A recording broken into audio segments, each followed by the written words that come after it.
Hi, and welcome to Rose Connections. I have obviously had a hiatus for about a month.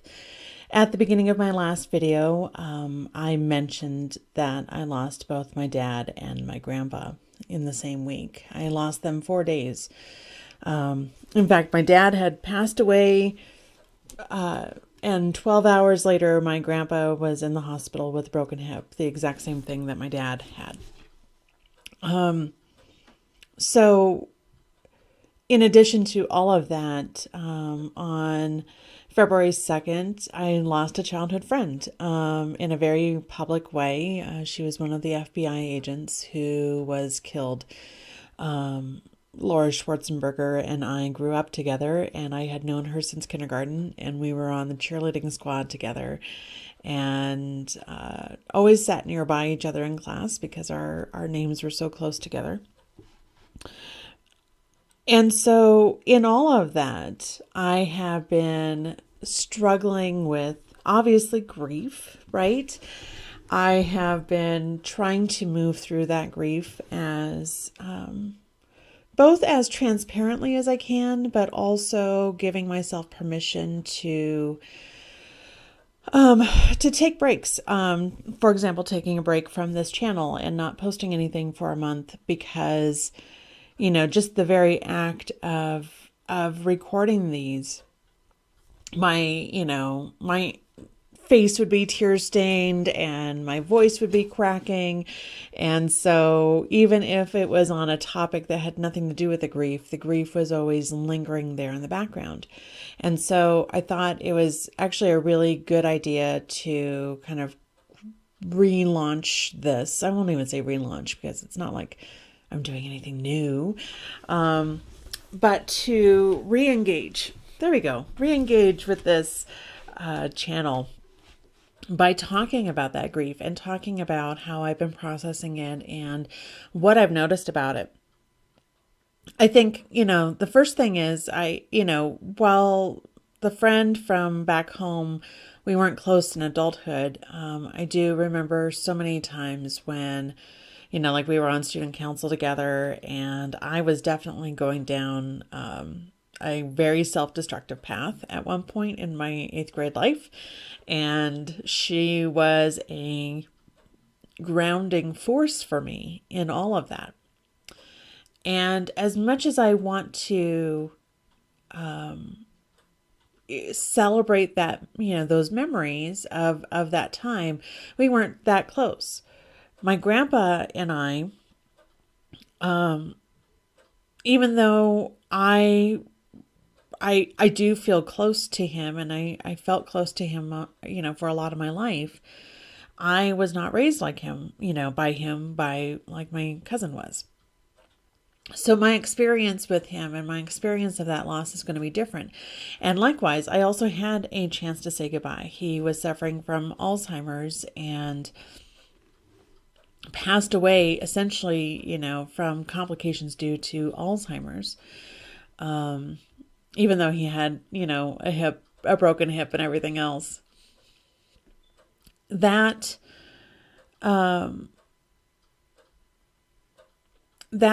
particular loss, I had at least had an opportunity to spend some time with him, when we were moving them, before COVID, a few times during COVID, when we, have to pick him up from the hospital or something like that after a fall because he was wandering around quite a bit.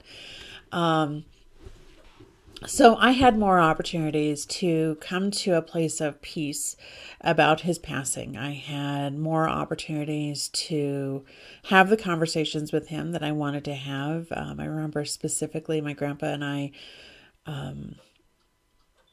he got a moving violation, back in 2019, and I went to court with him because, of course, I'm a lawyer and, I want to help him navigate this.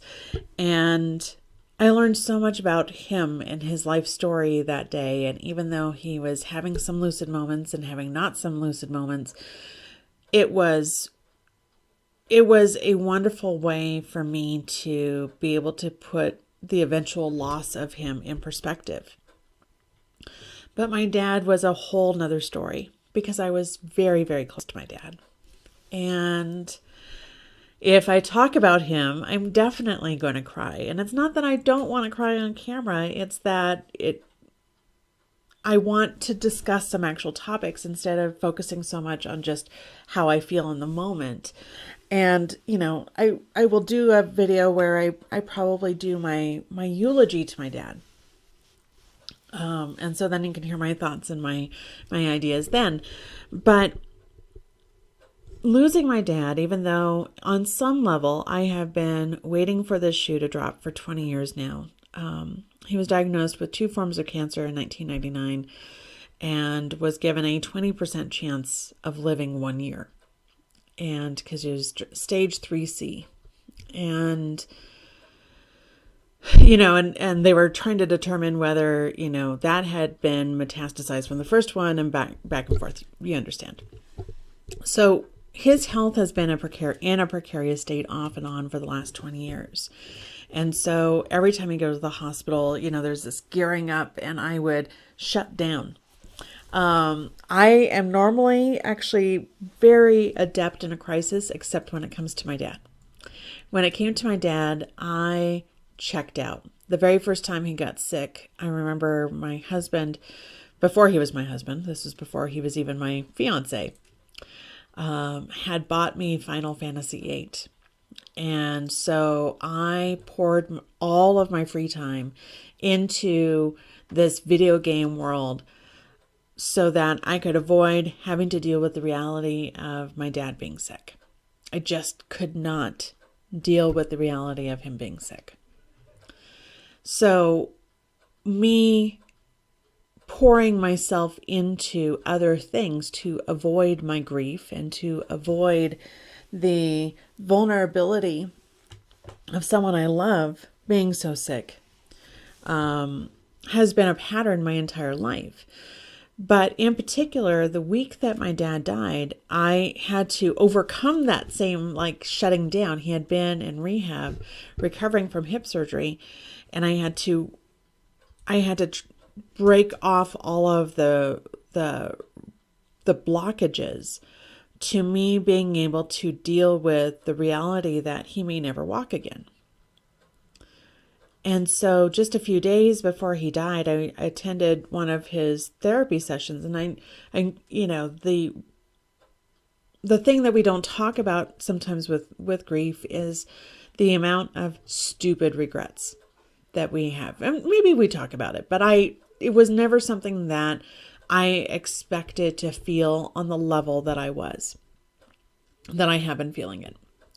Everything from I should have been calling him more often to I should have been doing this or that. I know all of us kind of face that, those small little tacks of regret, right? They're like little thumbtacks that pierce you when you least expect it.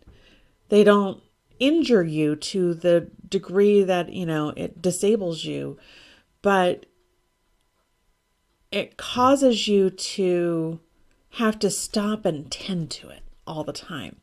So those little regrets, those little thumbtacks of regret of the things I didn't do, the things I didn't say, I should have talked to the doctor about this, I should have been more of an advocate for that. I'm ashamed of myself for not, breaking out of that shell sooner so I could insist on seeing Dad. But in COVID, it's also rather complicated and not wanting to put someone at risk just so that I can see them, right? And that's something that I've grown used to over the past year, caring for these 3 elders, is just because I want to see them doesn't mean that I should be putting them at risk. And we're wanting to protect people as much as possible. But that's where that grief can really live, is in that nexus of the possible versus you can't fix what happened. I can't go back in time and call my dad more often because I know that the Janet I was a month and a half ago was getting very hurt by how little he was understanding the conversation. And I have to have some empathy for who I was in that moment and for what I was needing. And, that denial of the loss and of the potential for loss was there even when they called us and had us come down to the hospital. And I put myself in that position thinking, God, I should have taken it more seriously. I should have taken it more seriously. But we've had so many of these hospital visits that it didn't even occur to us that in all of this time, doctors have never said, you need to be down here right now. And that's what they did. And I'm so grateful to Dr. Leventhal for making that such a huge priority, because that made a huge difference in how I process this grief. Because I think, if you have the opportunity to say goodbye on your terms, on their terms, on anyone's terms, even a momentary I love you goodbye is better than not being able to have that. And I see that in the differences between how I am processing it versus my siblings versus my aunt. My mom and I both had that opportunity to say goodbye to my dad, and while my brother and sister, my siblings, were able to do that over FaceTime, it's different than feeling the strength of his hand in mine. And so, processing the enormity of loss, I think, is one of the hardest tasks when I can credit a lot of what I'm doing here on this channel right now to my dad.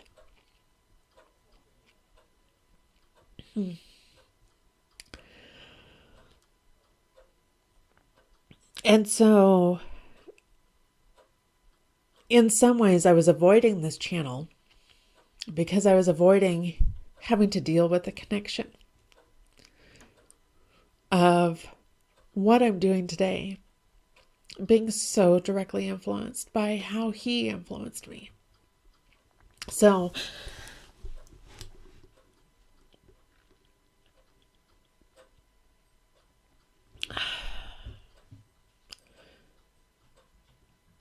this happened the last time I tried doing this video.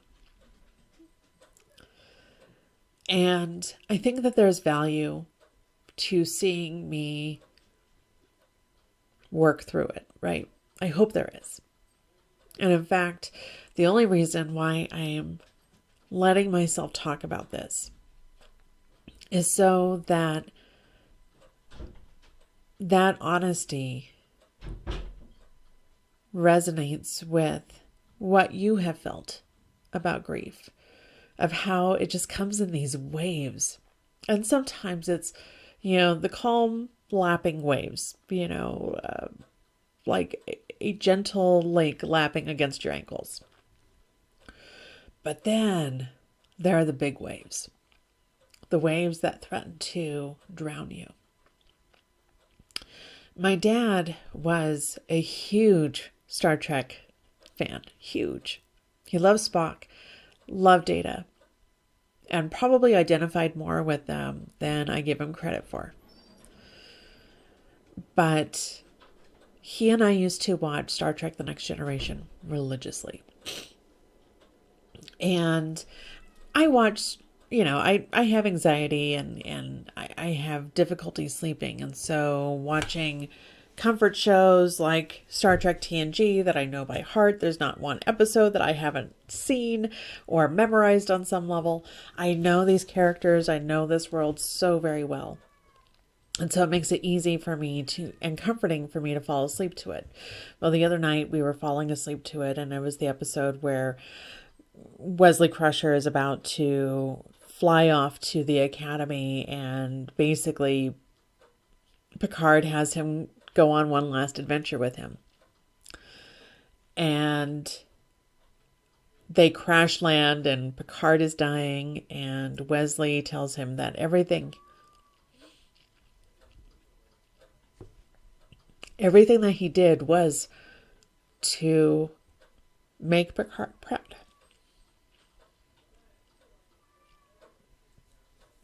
And that triggered that last conversation I had with my dad, where I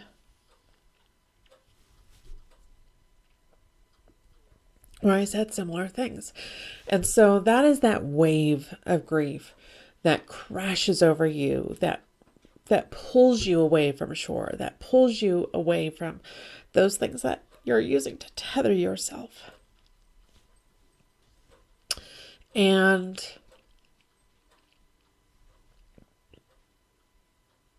while it triggers that grief, one thing that I have recognized about myself is that I am not afraid to go through grief. I'm not afraid of that wave crashing over me, because I have been tethered to my shore for so long that in some ways I need to allow that emotion to free me from holding on so tightly to the familiar. And the familiar has been found in the busy to-dos that I fill my days with, that seem to actually not do much of anything. For example, my busy to-dos might be, going through this checklist again and making a chart, making a habit tracking chart, and things that are not actually a priority, but that feel like I'm, getting back in there, on some sort of level. I've watched over the years in my professional capacity, people suffer significant losses like this. A family member, multiple family members even, in the example of a family that had a devastating car crash. And I remember that I was actually working in a law office, and, one of their, this woman's, sister's entire family was killed in a car crash. And so she lost her sister, her brother-in-law, and her 2 nephews all at once. And she was back within 4 days working on a trial. And in some ways, as I've been going through this, I think I've had that image in my mind as an example of, well, this is what you're supposed to do. You're supposed to be back within 4 days, because it's, work doesn't stop because you suffered loss. And I think now, especially going through this, that no one gets to decide how long it's going to take for you to feel ready to go back to work. On some level, there's that, I'm going to give you a good kick in the pants and get you back in there. That's, on some level, I think that that's appropriate. But then there's the pressuring yourself to go back so that you don't actually deal with the grief, and it just becomes this undercurrent of emotional unavailability. And so what I've been doing is I've been kind of coming back a few hours a day, meaning I'll spend an hour just doing emails. And you know what? That's all I've got the energy for today. And then tomorrow it'll be an hour and a half of marketing and promoting my videos.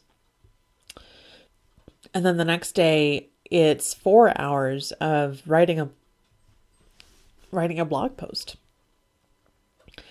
And then the next day it might be another 2 hours just working on my budget.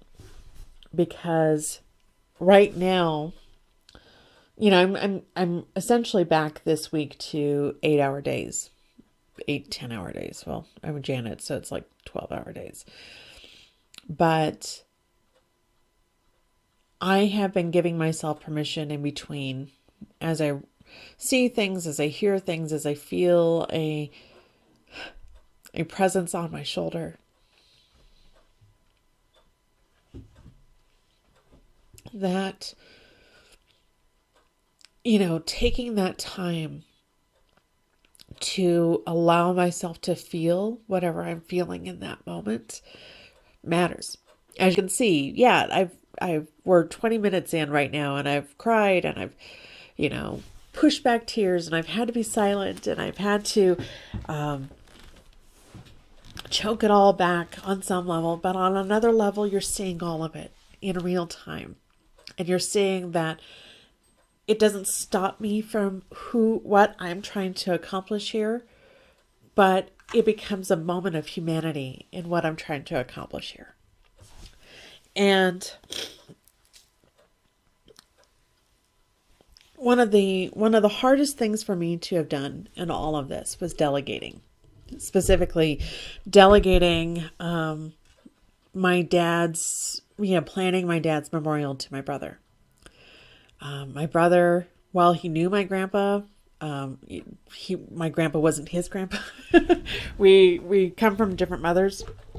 So he didn't feel the loss nearly as acutely as I did.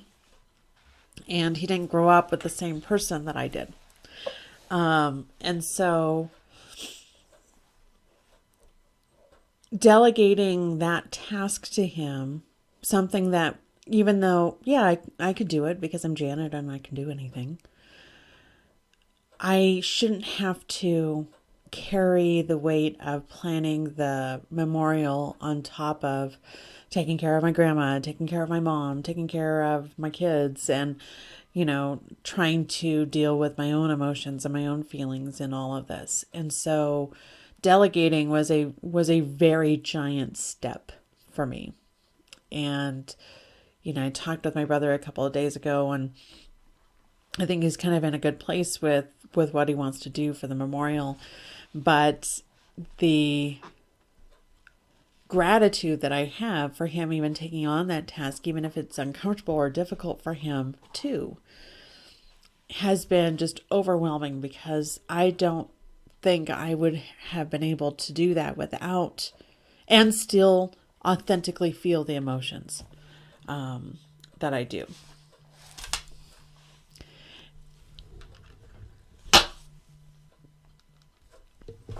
So right now, the thing I really want to convey more than anything in this video is, don't be afraid of leaning into the vulnerability of grief. It can be scary. It's intimate. It's deeply, deeply personal. It's deeply individualized experience. But more than anything, I wanted to make this video to make you feel safer in expressing your own grief, in recognizing your own patterns with grief, because all of us go through it different ways, and to give you permission to delegate out those things that might otherwise drain you. I want you to experience those emotions authentically, to make space for them. When you go back to work after a big loss like this, making it comfortable for your employees to know that grief is normal and that you're not superhuman. Making sure your employers know that you're not superhuman would be helpful too. So I know that this was rambling. I know this was not like my normal videos, but I hope that there is value to that. I would value your feedback on this, and I would value your suggestions on how you process grief, how you go through the enormity of that kind of loss, and yet survive the pressures of trying to still be a human being, who's paying who has to pay bills and has to respond to client inquiries, and who has to still model behavior for their kids. So tell me how you do it. Let me learn from you as we learn from each other. Thank you so much. I am going to, in the coming month, start promoting a lot more frequently Temple of the Rose Gold Heart, my Patreon page, where I offer spiritual insight for emerging leaders. And I haven't been as active with that as I want to be, in part because I've been just trying to kind of parse out where all my time is going. And I realized that a lot of my time was going toward caring for these elders, two of whom passed away in the past month. So I'm readjusting my expectations of my own time and my expectations of my energy. And so you're going to be seeing hopefully some improvements and some more engagements on that Patreon page. Likewise, in the next month, I'm going to be promoting a trauma-informed care webinar that is going to be coming up. So this will be a trauma-informed care 101 for, just the lay person, someone who doesn't work in mental health, someone who doesn't have to talk about this day after day after day in human services world, just for the normal everyday person. So I'm going to be offering that webinar for about $5. For the live experience, and $5, to have that. So look for that in the coming month as well. I'll be making that available first on my Patreon page. So thank you again for all of your support and all of the authenticity that you share with me. And I encourage you to leave comments, share what's working for these videos, what's not. I really want to make things that are going to be useful for you, but sometimes I think showing who I am, showing that radical reflection of who I am, is probably the best way I can show up today. So thank you again for your time and support and consideration. And please click and subscribe so that when the next video is out, hopefully next week, you will be notified. Take care.